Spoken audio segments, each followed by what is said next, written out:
Hello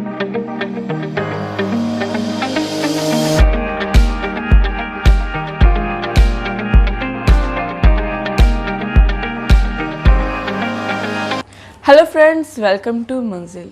आज मैं बात करूंगी कनाडा स्टडी वीज़ा को लेकर।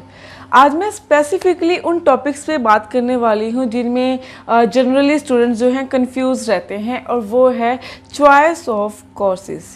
Yes guys, choice of courses मतलब कई स्टूडेंट्स सिर्फ बाहर जाकर पढ़ना चाहते हैं और उसके बेसिस में वो किसी में भी डिप्लोमा ले लेते हैं, और उनका बेसिकली ये पॉइंट होता है कि डिप्लोमा जो है 1 या 1.5 साल का लो, उसके बाद उसको पोस्ट स्टडी वीज़ा मिल जाएगा, then they will apply for PR. But उनको ये अवेयरनेस नहीं है कि वो डिप्लोमा या फिर कोई और कोर्सेज जो 1 या 2 साल की हैं वो ऐसे भी कर सकते हैं जो कनाडा के हाईली डिमांड लिस्ट में आते हैं, और उसके बाद जब उनकी कोर्सेज या फिर ड्यूरेशन स्टडी का ख़त्म होता है तो वो वहाँ पे वाइट कॉलर जॉब पे एक बहुत अच्छे सैलरी अमाउंट भी कमा सकते हैं। तो आज ये वीडियो आप लगा लीजिए, एक अवेयरनेस वीडियो है जो बच्चों को या फिर काफ़ी स्टूडेंट्स को नहीं पता है। आज मैं उनको बताने वाली हूँ टॉप 5 कोर्सेज जो कि कनाडा में हाई डिमांड में आते हैं, और उसके बाद उनकी जो सैलरी क्या होती है, उनका स्कोप है वहाँ पे। आज सब मैं वो डिस्कस करने वाली हूँ। सो ये वीडियो आप एंड तक देखिएगा, क्योंकि कनाडा जाने वाले स्टूडेंट की रेशियो बाकी कंट्रीज़ में बहुत ज़्यादा है, तो ये बहुत बेनिफिशियल रहने वाला है आपके लिए। सो सबसे पहले मैं बात करूँगी जो फिफ्थ पॉइंट पे आता है, या फिर मैं कहूँ 5वें नंबर पे आता है, वो है बिजनेस मैनेजमेंट। यस गाइस, जो मैनेजमेंट प्रोग्राम्स होते हैं काफ़ी देखने को आता है कि बच्चा वही लेता है आफ्टर +2 या फिर आफ्टर बैचलर्स। इसकी स्पेसिफिकली क्या चीज़ होती है, क्योंकि बच्चे मैनेजमेंट में डिप्लोमा लेते हैं और ये प्रोविंस के अकॉर्डिंग अकॉर्ड करता है कि कितना किस में आता है। लाइक अगर आप डिप्लोमा कर रहे हो तो वो 1 साल का भी हो सकता है, 1.5 साल का भी हो सकता है, 2 साल का भी हो सकता है। इसलिए जो स्टूडेंट्स की पहली प्रेफरेंस होती है वो मैनेजमेंट होती है। बट उनको मैं बताना चाहती हूँ कि कनाडा में हाईली डिमांड कोर्स है ये मैनेजमेंट, और इसकी जो आप स्टडी कंप्लीट करने के बाद आपका जो पैकेज सिस्टम है वो कैसा होता है अगर आप एक अच्छी जॉब लग जाते हो, मैं आपको वो बताना जा रही हूँ। और वो है कि एवरेज जो पैकेज है इसका वो 30 to 33,000 तक जाता है। अगर मैं INR के अकॉर्डिंगली बात करूं तो ये आप कह सकते हो कि $70,000 तक एक्सटेंड कर जाता है। मतलब एनुअली अगर आप एक अच्छे स्टूडेंट हो और अगर आपके पॉइंट्स अच्छे आ जाते हैं तो आप 33 to $70,000 तक इस कोर्स के अंडर कमा सकते हैं सालाना। और उसके बाद +2 के बाद जो कॉमर्स वाले बच्चे होते हैं उनकी स्पेसिफिकली डिमांड होती है मैनेजमेंट, और उसमें वो अकाउंटेंसी भी ले सकते हैं या फिर फाइनेंस में भी जा सकते हैं। बट जो मोस्ट इम्पॉर्टेंट है वो है प्रोजेक्ट मैनेजमेंट। अगर किसी बच्चे ने +2 के बाद कॉमर्स की है +2 में, और उसके बाद वो सीख कर रहा है, चाहे वो डिप्लोमा है या डिग्री है, तो उसको मैं हाईली प्रेफर करूँगी कि वो प्रोजेक्ट मैनेजमेंट में जाए, क्योंकि इसकी जो सैलरी है एनुअली वो विद रिस्पेक्ट टू जो बाकी बिजनेस या फिर और कोर्सेज है उनसे काफ़ी ज़्यादा है। तो ये कॉमर्स वाले बच्चों के लिए काफ़ी अच्छा है कि मैनेजमेंट करने के बाद वो एक अच्छा अमाउंट कमा सकते हैं in Canada with in 1 year. And उसके बाद जो आता है वो है hospitality and tourism. Yes guys, generally अब क्या हो रहा है, कनाडा में जो टूरिस्ट सिस्टम है वो काफ़ी बढ़ रहा है, जो इमिग्रेशन है वो भी काफ़ी बढ़ रही है। उसके हिसाब से जो 4th नंबर पे हाईली पेड सैलरी वाला जो कोर्स है वो हॉस्पिटैलिटी एंड टूरिज़्म है, और इसमें क्या होता है आप मिनिमम 52,000 जो है वो कमा सकते हैं। अगर मैं INR की बात करूं तो आप 1 साल का 25 लाख कमा सकते हैं, और ये एक्सटेंड करके जाता है $88,000 को, मतलब कि 44 लाख इन 1 ईयर अगर आप हॉस्पिटैलिटी और टूरिज़्म कोर्स चूज़ करते हैं।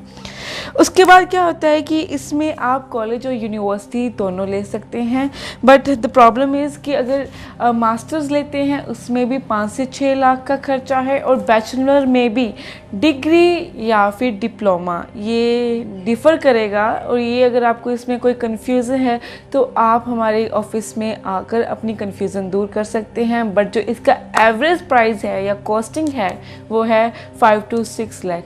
हाँ, बट अगर आप ये यूनिवर्सिटी में जाकर पढ़ोगे तो इसका थोड़ा सा अमाउंट ज़्यादा हो जाता है, बट मेन पॉइंट ये है यूनिवर्सिटी में अगर आप कोई भी कोर्स करते हैं तो उसके आपको पीआर के जो पॉइंट्स काउंट होते हैं बाद में यूनिवर्सिटी में करने में आपको ज़्यादा मिलते हैं। और अगर आपका अच्छा बजट है या आप फाइनेंशियली स्ट्रांग हो तो मैं आपको स्ट्रांगली रेकमेंड करूँगी कि आप हॉस्पिटैलिटी एंड टूरिज़्म जो है वो यूनिवर्सिटी में जाके स्टडी करें। उसके बाद जो थर्ड आता है वो आता है इंजीनियरिंग का कोर्स। अब प्रॉब्लम ये है कि इंजीनियरिंग बच्चे नहीं करते हैं क्योंकि वो 4 साल की ग्रेजुएशन होती है, बैचलर होती है, पर इसमें उनको प्रॉब्लम क्रिएट करने की कोई ज़रूरत नहीं है। अगर जो बच्चे बैचलर्स करना चाहते हैं इंजीनियरिंग में बट 4 साल की जो ये ड्यूरेशन को लेकर नहीं करते हैं, उनको मैं कहना चाहूँगी बी अवेयर गाइज, ये 3rd नंबर पे आने वाला कोर्स है कनाडा में, और इसके जो एनुअल सैलरी है वो बहुत ज़्यादा है विद रिस्पेक्ट टू इंडिया या और कोर्सेज जो आप कनाडा में जाके करेंगे। ज़रूरी नहीं है कि आप ये कोर्स सिर्फ 4 साल में ही करोगे या फिर आपने ग्रेजुएशन करनी है 4 साल में, आप इसको 2 से 3 साल का डिप्लोमा भी कर सकते हैं। और इसमें बैचलर्स जो है अब 2 से 3 साल की हो जाती है। मास्टर्स भी कर सकते हैं अगर आपने बैचलर्स इंजीनियरिंग में किया है और आप उसके बाद चेंज कराने की सोच रहे हैं, do not change it, masters भी आप इसमें ही आगे प्रोसीड करना। और आप इसमें जो मास्टर पीजीटीएम और डिग्री के काफ़ी जो हैं इसके ऑप्शंस मिल जाते हैं। सो मैं आपको ये बात क्लियर कर देती हूँ कि अगर आप इंजीनियरिंग की तरफ जाना चाहते हो बट जस्ट बिकॉज यूनिवर्सिटी की हाई कॉस्ट या फिर इसकी ड्यूरेशन को लेकर डर रहे हो, डू नॉट वरी और डू नॉट अफ्रेड गाइस, ठीक है। आप अपने सारे डॉक्यूमेंट्स अपने परसेंटेज के बेस पे, ट्रांसपेरेंसी के बेस पे आपको हमारी जो मंजिल है वो प्रॉपर ऑप्शंस देता है विद ऑल डिग्री, डिप्लोमा या पीजीटीएम और 2 से 3 मास्टर्स और बैचलर, आपके पास बहुत सारे ऑप्शंस आ जाते हैं। अब उसके बाद मैं अगर इसकी सैलरी की बात करूं तो वो है $60,000 गाइस, मतलब 30 लाख रुपया 1 साल का। और इसका जो एक्सटेंट जाता है वो 89 to 90,000 तक एक्सटेंड हो जाता है।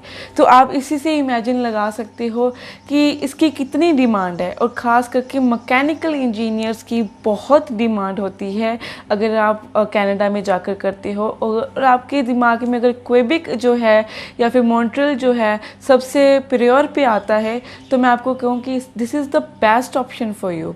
अब इसके बाद अगर मैं बात करूं, 2nd नंबर पे आता है हमारे पास नर्सिंग कोर्स।